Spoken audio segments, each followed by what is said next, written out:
Well, hey there everybody, welcome back to the channel. I'm Adam and thanks for hanging out with me again today. And today is going to be kind of another one of those all over the place, kind of an update, I don't know what's going on video, but hanging with me, there's some cool stuff coming up. So first thing we're going to do is jump into, I got some channel stickers the other day from RC, sent me a nice little letter and a pack of stickers, so thank you very much for those. And you also win the award of biggest envelope sent. So thank you very much for the stickers. So I have his sticker up here on the sticker board now, and unfortunately you guys don't see the sticker board very often because it actually hangs up over here, but I get to see it all the time. So I will have his channel linked down below in the description, so go down there and check out his channel. He's got an awful lot of neat stuff with the smaller scale race truggies and buggies and stuff, and he's also getting into some Tamiya stuff. He's working on a Madcap as well, getting that all up and running. So go down and check his channel out after you watch the video. And if you guys are interested in swapping stickers, or if you guys just want some stickers from me, go to the About section of my main channel page. My email is in there. I'll have it linked down below too, just to make it easy for you guys. Send me an email and we can trade stickers, or if you guys just want some stickers from me, just let me know. I'll be happy to send you out some. So stickers are done. Let's go to another board. So I've updated the Tater Dome Raceway leaderboard. This is kind of a, we're going to do this every now and then type thing as I have some race times. So I have the Dirt Master and the Cougar Classic up here. So the Dirt Master actually tied for a fastest lap with the Mad Bull of 11.1 seconds. It did have a slightly faster average time of 12.59 versus the Mad Bull's a little bit slower, 13.6. So it took over 8th spot, dropping the Mad Bull and the Sand Viper down. And then the Cougar Classic comes in at 11th. Now, I am hoping that gets bumped up here. But that had a 11.51 fast lap and a 13.33 average lap. So that one was a little struggly with the traction. So hopefully we've solved that. But that bumped down the rest of the list, and we'll keep adding to it again as we get more times. But, this isn't going to be every time I go run it. We'll update this just as we get a couple run. So speaking of the Cougar, we now have differential that works again, and we have new mini pin tires. Actually, these are the mini spike tires. I had them on hand. They're not probably going to be completely optimal, but they'll be a whole lot better.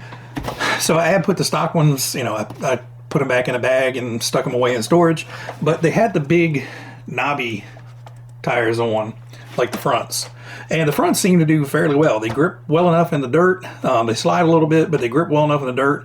This thing has turning for days, but they do also very well in the turf, so I'm keeping the front ones on.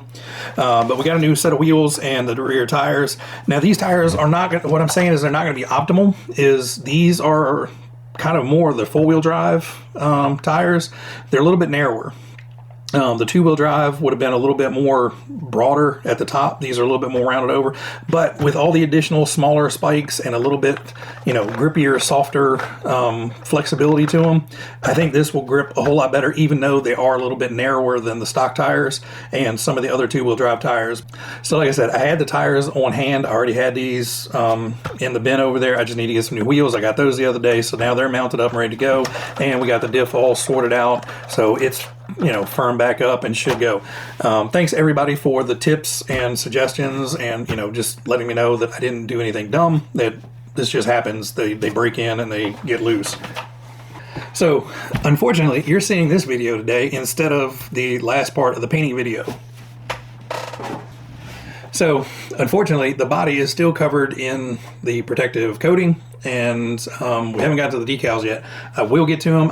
This week was so busy with work, my brain was completely frazzled, and then just doing other random things in the evenings, I just did not have time nor brain functionality to work with all the decals on this, and also try to do it on video. It's an added degree of difficulty, but we will get the painting video out. Speaking of painting, one of those things that I was doing during the week is I finally got around to getting the paint on the Kyosho Optima body. So, bonus for you guys, since we're all here, I still have the protective film on it. And from back there, it probably doesn't look too spectacular. It's just, you know, blue, and it kind of looks just blue and silver. But there's actually a little bit going on with this, and I hope once I peel the protective film off, you'll see. So let's go ahead and try to get this film off on camera. Ah, come on. Of course, it wants to rip.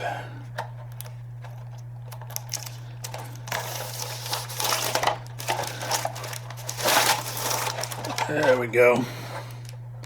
All right.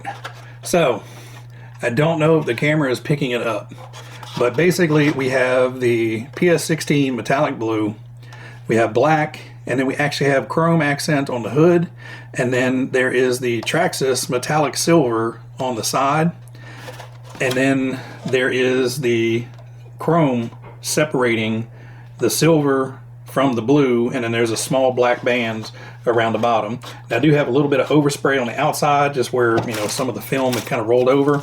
So I will be taking some of the polycarbonate cleaner, and man, if you guys can find a bottle of that stuff, it is some miracle sauce. It takes this paint off so easily, doesn't mess up the Lexan or anything. So a real lifesaver if you can find some. Finding some is the difficult part. But let's go ahead, since we have the body out, and stick this guy on here. Okay, that is not the easiest body to get on there. Now, this has no decals on it yet. I will add some decals to it, but there's not going to be a lot of decals added to this. I want to leave this as, you know, decal free as possible. I think I am going to put a little black pinstripe down separating the chrome from the metallic silver, but I'll try to get some up close pics of just that little area. We'll cover this in a whole other video, but in person it is a very nice accent line there. On camera, I don't know if you guys are going to be able to see it or not. So on camera, I'm not sure if you guys are going to be able to see the transition between the chrome and the metallic silver, but overall I'm super happy with it. I believe it was Eric from eCarC, I believe. I can't remember now. I talk to so many people, I can't remember who said what and when and where.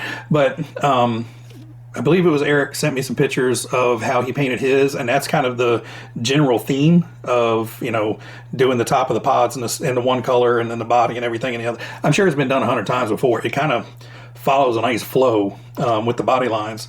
But I am super happy with this, and thank you so much again for sending this in. And I hope, you know, like I said, we'll get some really nice glamour shots of it once it's got the decals on and we're ready to take it out for a run. But I am very happy with the way that the paint turned out, and it looks really cool. All right, no more spoiler for you guys. All right, speaking of the Traxxas paint, I did not know that you were supposed to back that in another color. So before I use it, I actually did look at it and see what they say, how to use it, you know, because, you know, a lot of Tamiya paints be like, make sure you back this in black, make sure you back this in silver, you know, to get the proper effect. So on the Traxxas can, it tells you to back it in a specific chrome backer that's a brush-on paint. I didn't know that. So I did some testing, and let's see, which side? So this is my little sample piece, and as you can see kind of on camera, half of it is a little bit shinier than the other half. So this side is actually like a mirrored chrome side, and this side looks silver when you are looking at it up close. The reflection on this side is much less than on this side. Now, I backed it in black because the backer brush-on paint was black. Yeah, no. The black side actually dulled it out to make it look like silver, and the uncoated side is the nice, bright, shiny chrome. So I don't know if you need to back it. I didn't. I'm probably not going to. I'm not going to buy a whole can of brush-on paint just to back it when, you know, it has a very nice chrome finish to it. So basically what I did is we'll cover the whole paint job, kind of how I did it in that video, but just wanted to let you guys know, if you do go for that Traxxas chrome paint, they do have a specific backer for it, but I don't think you need it. I think just a couple coats of the chrome, and that would be the last color you spray on there, should be fine. I wanted to spray it in white, but, you know, again, time. But what else do we have? Oh, this Chongus is back. So parts finally arrived from Tower Hobbies, and I finally had time to get it put back together. So hopefully this will get out for another test drive, and I'll actually have time to actually tune on it. Now, I did, well, you can't see it, but in here is actually the rear sway bar unit for it. So that should help kind of keep that rear end from wanting to pitch too hard. So I got the sway bar because I know you basically tune a lot with the shocks, but I know you can also kind of crank down and kind of put some twist on that sway bar, so it'll kind of keep it from wanting to roll so much on launch. We'll see how it goes. This is going to have to wait though. With the temperatures out there and the pavement temperatures, my fat butt is not going to go stand out in the middle of a sun-baked parking lot running this. So this one's going to come up soonish when the weather is not so angry at us and the temperatures aren't so daggone high. So one other reason things haven't gotten finished is because, you know, this got started. So this is the chassis for the Candy Green Grasshopper that I bought for myself. And yeah, so the chassis is built.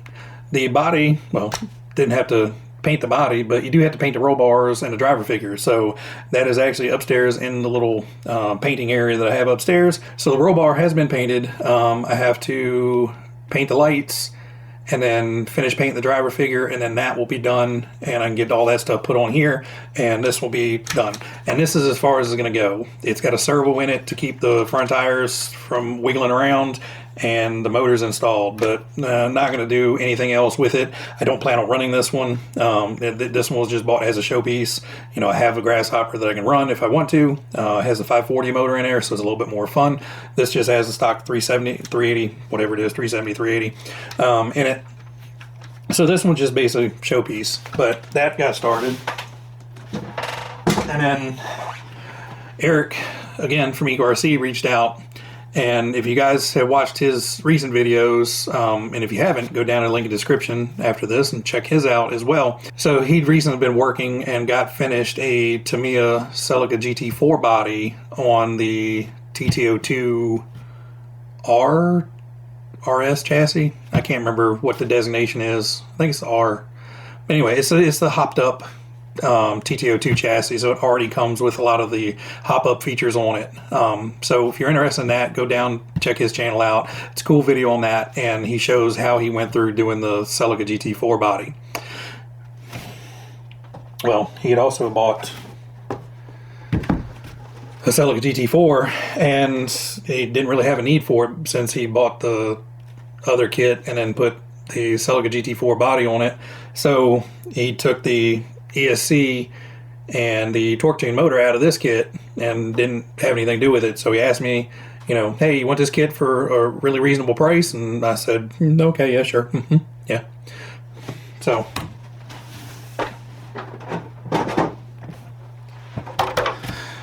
yeah, that got built too. Now this hasn't been done this week. This is actually, I think this was a week and a half or so ago.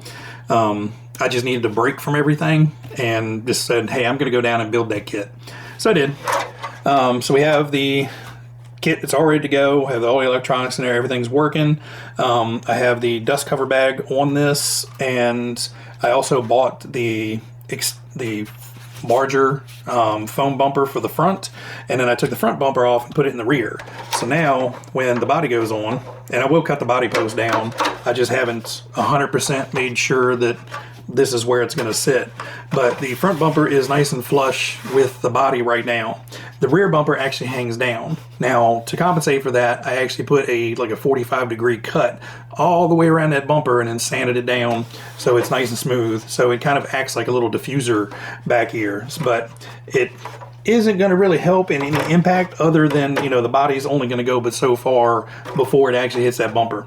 But I figured it may help just keep some of the crap from flying around and possibly, you know, act as a little deflector in there to keep it from, you know, scattering all over the rear of the body and tearing it up.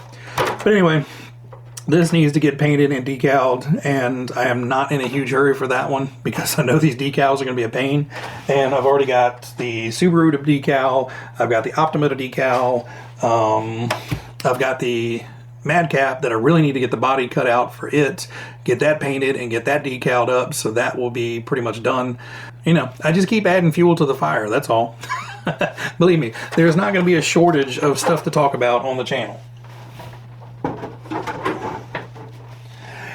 Anyway, guys, I hope you liked the little update, kind of what's going on in Addam's crazy little world. And I appreciate you guys so much for watching. I appreciate you guys' support. I love having conversations with you guys down in the chat. So keep it up. I really appreciate it. If you liked it, you thought I was an idiot, whatever, hit that like button, you know, dislike button, whatever. I appreciate all you guys sitting here watching me jabber on and, you know, having conversations with you guys in the chat. Makes me happy. Everybody out there, you guys be happy, be healthy, be safe, and I will catch you on the next one. See ya.